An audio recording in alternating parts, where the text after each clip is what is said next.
महाराज साहब, मैंने 95 साल की उम्र में आज तक एक भी गोली नहीं ली, कोई भी डॉक्टर की। आज भी एक गन्ना तो मैं सहज दांतों से तोड़ करके खा लेती हूँ।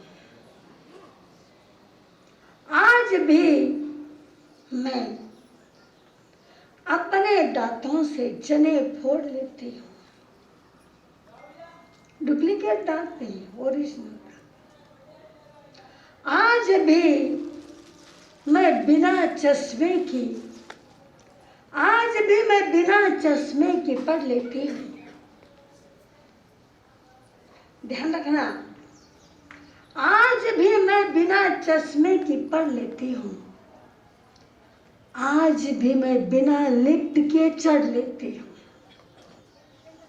आज भी मैं बिना चश्मे के पढ़ लेती हूँ और आज भी मैं बिना लिफ्ट के चढ़ लेती हूँ और आज भी मैं बिना चेयर के बैठ जाती हूँ। क्या कहा? कितना साल की उम्र? क्या कोई है कि 95 साल का? हाथ ऊपर करो। कोई है 95 साल का? आज भी मैं बिना मशीन के सुन लेती हूँ। आज भी मैं बिना लिफ्ट की चढ़ लेती हूँ। आज भी मैं बिना दांत लगाए ओरिजिनल दांत से चना चाव लेती हूँ। बिना चश्मे का देखना, बिना लिफ्ट का चढ़ना, बिना डुप्लीकेट दांत लगाए अपने दांत से चने चबाना, बिना मशीन लगाए अपनी बहू क्या बात कर रही है, दूर बैठ करके बहनी क्या बात कर रही है, इस बात को अपने कान से बिना मशीन लगाए सुन लेना और बिना लिफ्ट का यूज किए 3 मंजिल चढ़ लेना और बिना चेयर का यूज किए डेली 5 सामायिक कर लेना। उम्र कितनी? हम और तुम रह सकते हैं ऐसे? गारंटी है? हमारी और तुम्हारी गारंटी है? नहीं, नहीं है। ध्यान रखो, नहीं है। 95 साल के बहन को चश्मा नहीं, दांत नहीं और क्या है, यानी डुप्लीकेट दांत नहीं, डुप्लीकेट चश्मा नहीं, आँख के और कान के ऊपर मशीन नहीं, बैठने के लिए चेयर नहीं, चढ़ने के लिए लिफ्ट नहीं। 95 साल की बहन ऐसे कर सकती है। तो मैंने उस बहन को पूछा, बहन इसका राज क्या है? बहन इसका राज क्या है? कुछ तो टिप्स होंगे, कुछ तो टिप्स होंगे। बहन इसका राज क्या है? आपको बता दूं, आपको बता दूं। उस बहन ने क्या कहा? उस बहन ने कहा, महाराज साहब मैं जब 40 साल की थी, मैं जब 40 साल की थी उस समय पर गुरुदेव गणेश लाल जी महाराज साहब के पास से बड़े व्रत का त्याग लिया था। क्या को त्याग लिया था? बड़े व्रत का त्याग लिया था। कितने साल की उम्र में? यहाँ जो भी कोई 60 साल के ऊपर वाले हो ना, उन्होंने तैयारी कर लेना बड़े व्रत का त्याग लेने की। बस हो गई। मैं 40 साल की थी महाराज साहब, तब गुरुदेव ने मुझे बड़े व्रत का त्याग दिया और त्याग देते ही मुझे कहा, तुम दीर्घायुषी बनोगी और मेरे जैसे कभी भी दवाई लेने की जरूरत नहीं पड़ेगी। और मेरे गुरु के वचन है, मैंने आज तक कोई दवाई नहीं ली है। वो तो ब्रह्म वाक्य थे। गणेश लाल जी महाराज साहब के वचन खाली जाना यानी ब्रह्मा के वचन खाली जाना, ये कंडीशन थी 95 साल की उम्र में। और बाद में मुझे लगता है कि शायद है ना 111 वर्ष तक वो भाई जी। अरे भी शारदा भाई का दादी जी शारदा भाई चोरडिया का रूपा भाई। हाँ रूपा नानी जी यही है हमारे प्रफुल्ल कवि जी कह रहे यही है। क्या है 111 वर्ष तक जिए और 60 साल तक लगभग पक्का पता नहीं बोल सकती मैं 60 साल तक उन्होंने एक दिन उपवास और एक दिन पारणा किया 6 मास खमन किए और मास खमन का पारणा भी पहले दिन किया और दूसरे दिन उपवास किया। और कितना साल जी ये शारदा भाई यहाँ बैठे उनको मालूम है। देखो कहीं ढूंढने के लिए जाने की जरूरत नहीं। उसने कहा मैं 5 दरद के 5 या 7 दरद के उपरांत दरद नहीं लगाती हूँ गिन के दरद लगाती हूँ हर एक दिन उपवास एक दिन पारणा करती हूँ। गुरुदेव गणेश लाल जी महाराज साहब के पास से मैंने त्याग लिए है। मैं स्वस्थ हम श्रावक के गुणों को देख रहे हैं। हम श्रावक के 21 गुणों को देख रहे हैं। पहला गुण हमने कल देखा अक्षुद्रता। पहला गुण कौन सा देखा? पाठ कर लो पाठ करो। अक्षुद्रता। जब जब मन में क्षुद्र भावना आएगी तब तब याद करो रे जीव तेरा गुण क्या है? अक्षुद्रता। दूसरा आज का गुण है स्वस्थता। दूसरा आज का गुण कौन सा है? लोग कहते बाप जी अक्षुद्रता तो ठीक है हमारे हक की बात है लेकिन स्वस्थता अपने हक की बात है क्या? बीमार पड़ गए तो क्या करेंगे? मैं भी गोलियां लेती हूँ क्या करेंगे बीमार पड़ गए तो। पर श्रावक का दूसरा गुण है स्वस्थता। ध्यान रखना स्वस्थता 2 प्रकार की होती है। एक मानसिक स्वस्थता और दूसरी शारीरिक स्वस्थता। जब मानसिक स्वस्थता होती है तो शारीरिक स्वस्थता होती है। जब मानसिक स्वस्थता नहीं होती है तो शारीरिक स्वस्थता नहीं होती है। शारीरिक स्वस्थता और मानसिक स्वस्थता हमारे 7 सुख बताए हैं सिद्धांतों में। उसमें पहला सुख बताया है पहला सुख निरोगी काया दूसरा सुख घर में माया। पहला सुख कौन सा होना? निरोगी काया।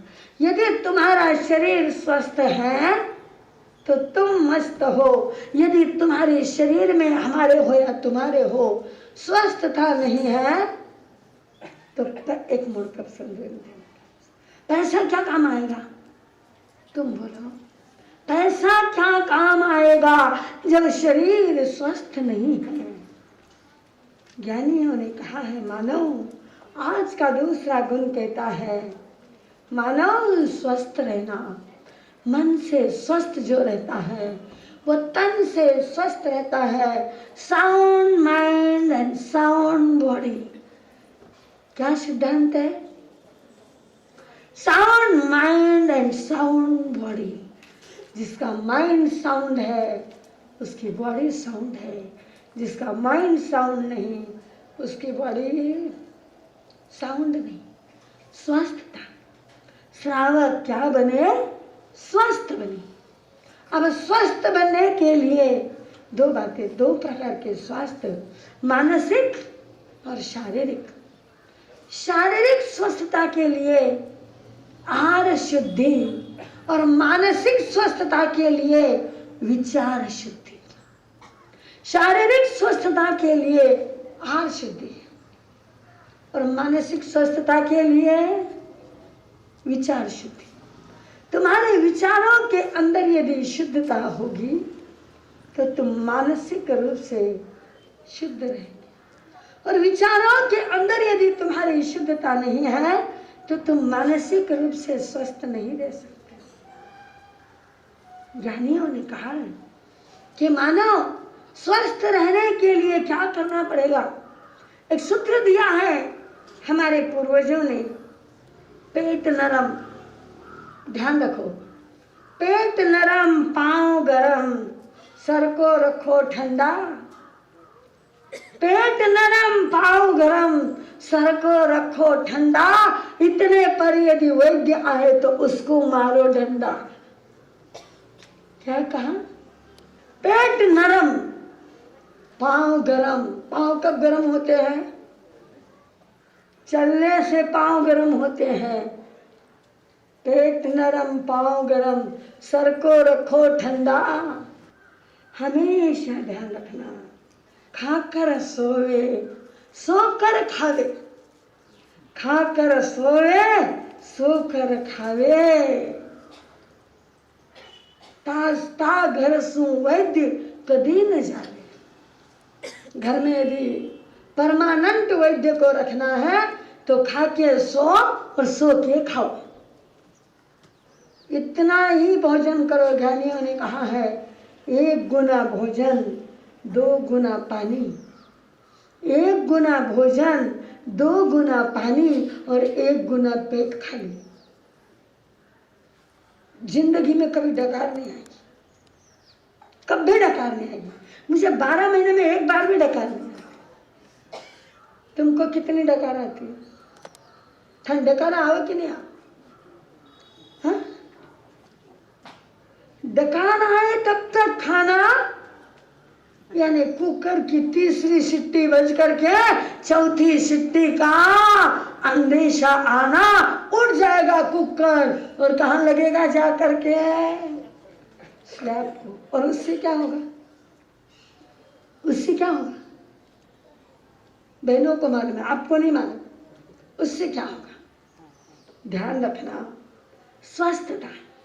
यदि तुम्हें मानसिक और शारीरिक स्वस्थ बनना है तो तुम आहार की शुद्धि रखो, शुद्ध आहार करो। शुद्ध आहार हो तुम्हारा, यदि तुम्हारा आहार शुद्ध होता है ना तो सारी बातें शुद्ध होती है। 2 कारण से बीमारी आती है।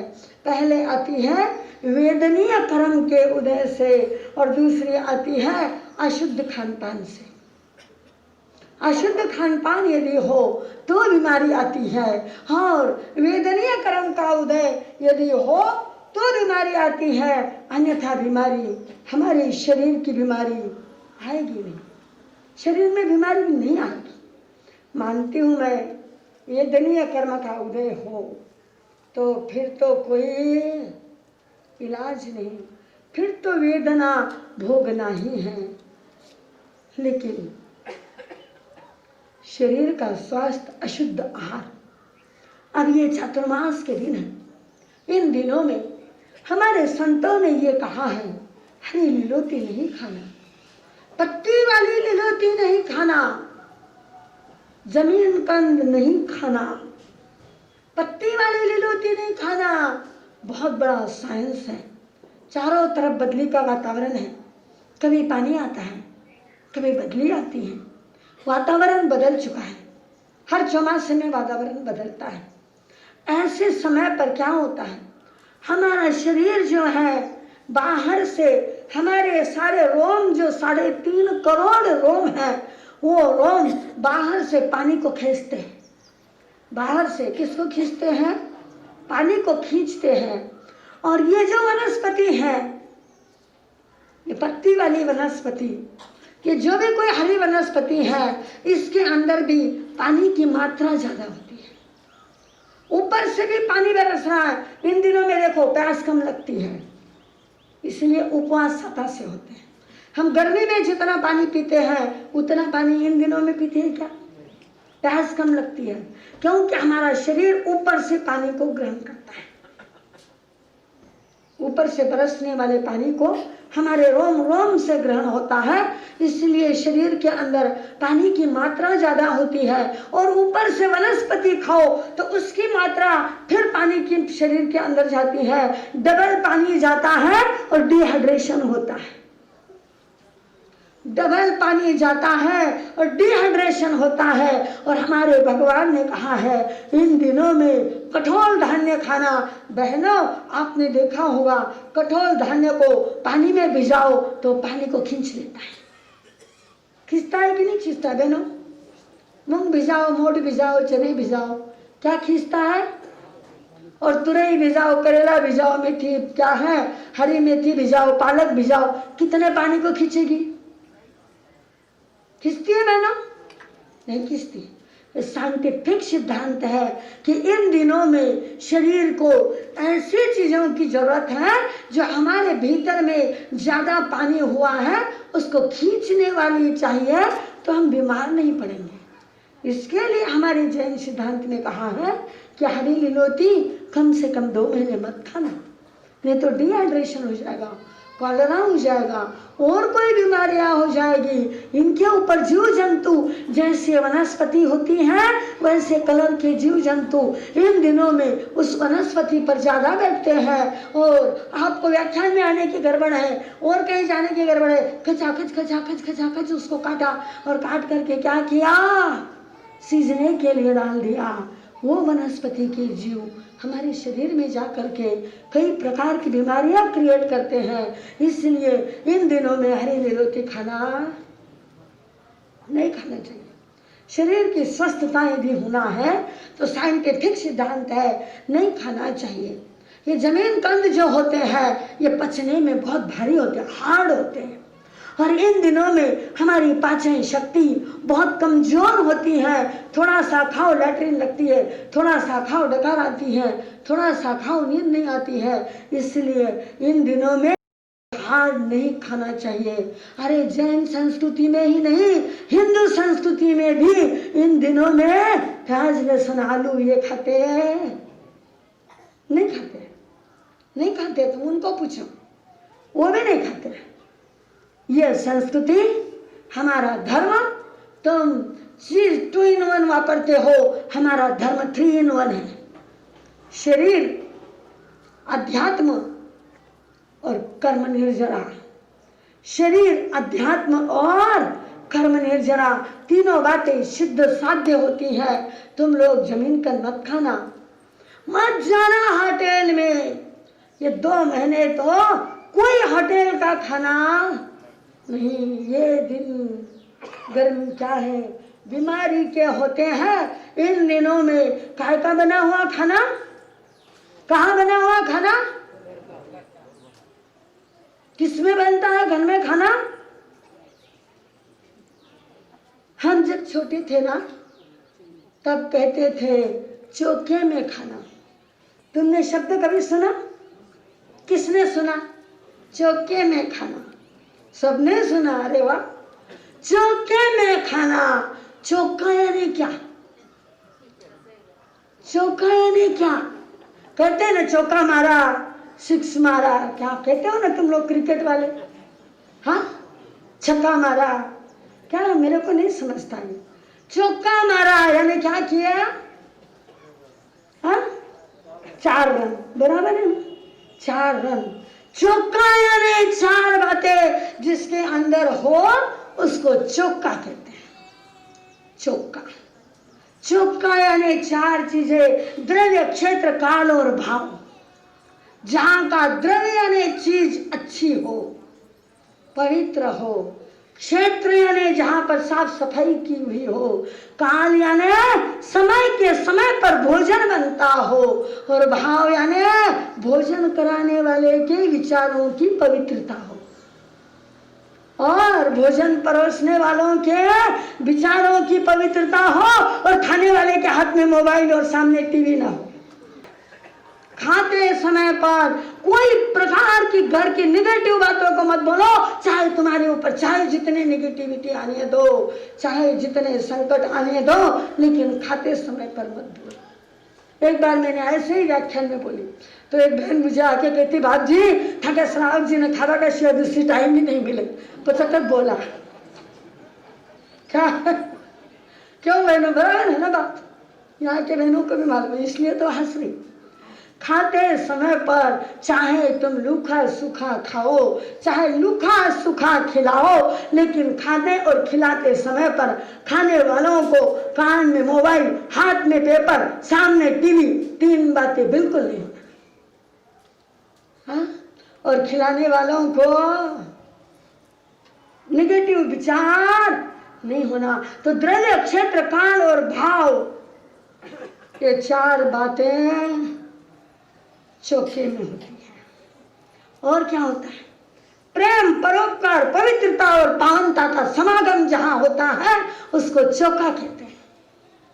प्रेम, परोपकार, पवित्रता और पावनता, प्रेम होता है। मैं रसोई बना रही हूँ, हर व्यक्ति मेरे बनाए हुए रसोई को प्रेम से खाए और प्रेम से बनाए। प्रेम, परोपकार, मेरी बनी हुई रोटी किसी संत के पात्र में चली जाए, मेरी बनाई हुई रोटी, सब्जी, रसोई किसी साधर्मी के थाली में चली जाए, मेरी बनाई हुई रसोई किसी भूखे के थाली में चली जाए। परसों के दिन हमने एक बच्चों के लिए, युवाओं के लिए आयोजन रखा था गुरु पूर्णिमा को, गुरु गणेश की रोटी। हाँ, तुम भी गुरु गणेश की रोटी समझ के खाओ, गुरु आनंद की रोटी समझ के खाओ।